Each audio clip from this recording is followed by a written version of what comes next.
nga xam ne que moo di la situation économique difficile alors dañu ne foofu le conseil des ministres naka démb nag tenir nañ ko fa exactement le président Bassirou Diomaye Diakhar Faye sàkku seen si ay directives jëmale si ki nga xam ne que moo di Ousmane Sonko mais tout d'abord Arfan benn bëgg na ni ñu daal di appliquer les recommandations du rapport de la Cour des comptes li leen recommandé daal di koy gaaw li nga xam ne que moo di appliquer tout d'abord on se suit d'application justement de ces recommandations lan nga si jàpp ni concrètement peut-être li rapport bi joxe comme recommandation jàpp nga ni su ko toppee dina war a mën a génn si état de crise bi nga xam ni itam peut-être jàpp na ni le président Macky Sall moo si prolongé concrètement.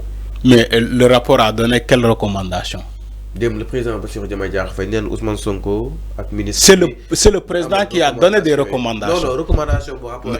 Non, je précise. Il a constaté, le président a lu le rapport. Il a lu le rapport, il a vu le contenu du rapport. Maintenant, il a incité. D'accord. Mais sauf que la Cour des comptes, le rapport n'a pas donné de recommandations que diou ak diou. Alors, maintenant, si l'état financier, d'accord, si l'état financier, je crois que le ministre des Finances, Cheikh Diba, et le ministre de l'économie, Abdourahmane Sarr, comment faire pour redresser cette pente-là? L'encours de la dette, nous wàccee ko ba mu méngoo ak jamono wàccee ko ba mu tollu soit 70% wala sinon moins de 70%. Parce qu'ils l'ont dit, ils sont dans ça. Ils veulent l'élaborer à travers un fait factuel, à travers du palpable. Ils sont dans ça. Maintenant, le président, il a raison d'inciter le premier ministre, Ousmane Sonko, à privilégier les dialogues waxtaan ak ñëpp. Et comment trouver des solutions adéquates pour redresser cette crise-là, la crise financière. Parce que selon le rapport de la Cour des comptes, yaku-yakubi berina. Yaku-yakubi berina. Maintenant, nous tog fi di joy way l'ancien régime defna. Man ça aussi je suis pas d'accord. Nous tog di nan way Macky Sall defna li neni di ko joyanti.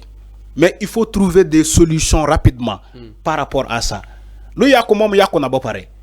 Là-dessus, le président de la République, il a raison.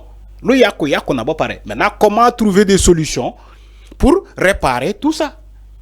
Je crois que l'ol mot am solo. Kuy wax na joxe des solutions, na proposer des solutions. Kuy wax ci rapport bi, après nga proposer des solutions.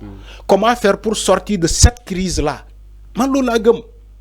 Le président, il a raison d'inciter le gouvernement à ce qu'on trouve des réponses face à cette crise financière. De trouver des réponses face à ces bambous-là. Il faut trouver des solutions rapidement. Parce que Mounoul Khar. On est dans l'urgence. On veut se développer. On veut bâtir un État. Un nouveau État. Bi am souveraineté alimentaire. Bi am souveraineté économique. Bon, souveraineté dans tous les plans. Maintenant, quand on veut bâtir un État pareil, il va falloir se dire la vérité en face et aussi, il va falloir aussi trouver des solutions rapidement et proposer des solutions. Mais l'ola gum ti un État qui aspire en voie de développement. L'ola gum. Mais on ne peut pas continuer d'imputer la responsable. Oui, Macky Sall di joy. Maintenant, kui joy te, mouno trouver des solutions. Je crois que lolo amul solo. Il faut trouver des solutions, mais rapidement. Parce que solution ñakul. Mën nañu am ay solutions.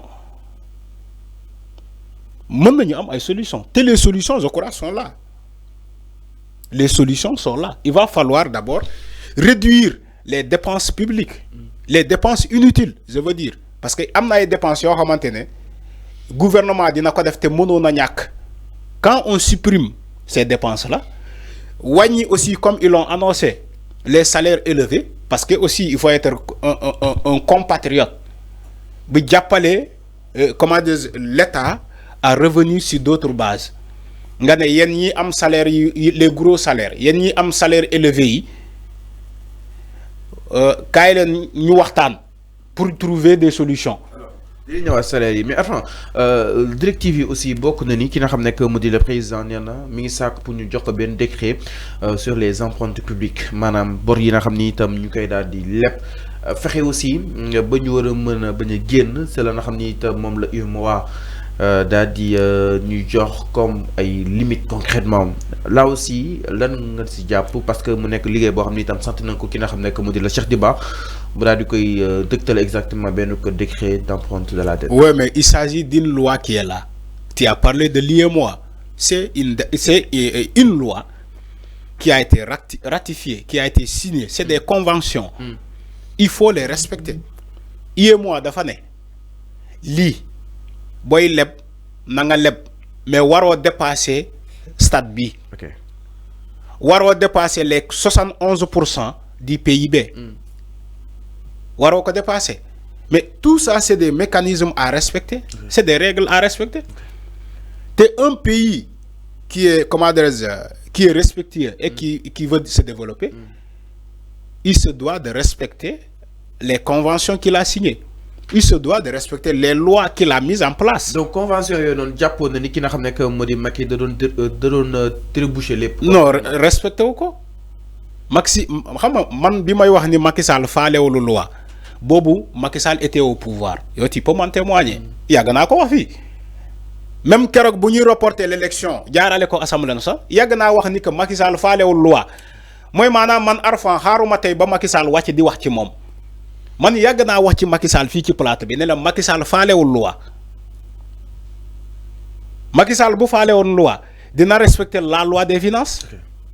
Mais respectez la loi des finances parce que loi des finances assemblée nationale nga koy jaarale assemblée nationale ngay signer la loi des finances rectificative assemblée ngay signer la loi des finances initiale. Mais respectez wuñu ko. Mais est-ce que Macky Sall respecte na la loi sur la convention, la loi d'investissement? Est-ce que respecte na lolu yep? Respectez wuñu ko. Maintenant aujourd'hui le président qui est là, Bassirou Diomaye Faye, il veut respecter tout ça parce que Bassirou Diomaye Faye wax naa la fii yàgg naa la jox la comparaison entre Bassirou Diomaye Faye ak Macky Sall nee naa la ce qui leur différencie mooy kii Bassirou Diomaye Faye dafa gëm loi te di ko jëfee. Il respecte les lois de ce pays, il respecte les chartes, les conventions que le Sénégal a ratifiées avec d'autres pays, avec l'ONU, avec tout le monde. Le président Bassirou Diomaye Faye respecte toutes ces charges-là. Alors que Macky Sall, de l'autre côté, Macky Sall dafa dem à un moment donné, il ne respectait pas les lois, il ne respectait pas les règlements, il ne respectait même pas les conventions. Macky Sall le faisait ici. Donc il y a une très grande marge de différence qui comment dirais-je, bi nekk ci diggante ñaari président yi. C'est ce que Diomaye a compris. Okay. Ni que il faut respecter les lois, il faut respecter les conventions, il faut respecter aussi les chartes et les textes. C'est les textes. Il faut les respecter. Alors, non. Bo bëggee am jàmm, il faut respecter tout ça. Et je crois que le président, son excellence Bassirou Diomaye Faye, l'a compris. Il a compris. Il faut respecter tout ça. Parce qu'on est au niveau d'un cercle mondial.